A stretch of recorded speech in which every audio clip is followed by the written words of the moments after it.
So Christy, you're having these relapsing spells where your energy is good for a period of time and then you crash for a period of time. So what's really interesting is that, and you named it, there's a lot of different infections that work in cycles.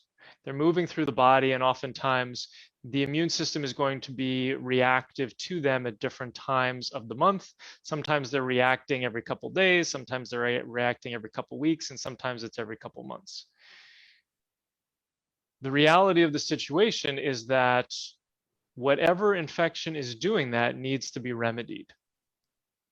So I think this is your question, hopefully, but you want to make sure that you figure out which infection it is, once again, coming back to the causes, and then you want to make sure you're addressing it appropriately. And there's a lot of great stuff that you can do naturally. There's a lot of herbal combinations, depending on which infection you're dealing with, that you can take that can help resolve that infection. Now, what you have to remember though, is you have to remember that those detoxification pathways have to be open so that you don't get what's called a Herxheimer reaction or a die-off reaction where the bug dies, releases its toxins into the body, the immune system reacts to it, and you feel worse.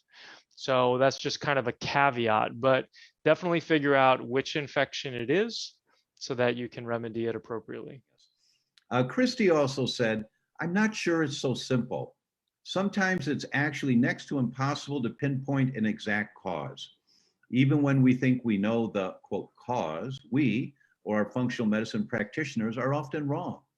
Testing for Lyme and co-infections is notoriously terrible. Even if we get a positive test for something, it's not always a 1-1 correlation where we can definitely attribute our fatigue to that issue. I think it's more relevant to find treatments, ways of living, etc., that are useful for a wide variety of conditions: homeopathy, infrared sauna, being in nature, etc. And Christy, that's a very astute and profound observation on your part that likely came out of a lot of frustration, and trying to identify things. You're absolutely right that lifestyle is the contributor to the vast majority of all of what we're suffering from.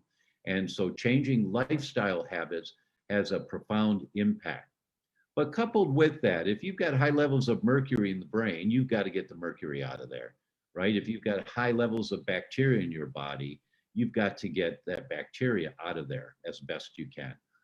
If you've been accumulating toxic chemicals because your father was a firefighter, and I don't know if you folks know this, but children of firefighters have over 30% increased risk of asthma just across the board because dad's clothes are full of chemicals when he comes home, and mom washes all the clothes in the same washing machine. Baby's clothes, infants' clothes get these chemicals on them, and then baby develops asthma.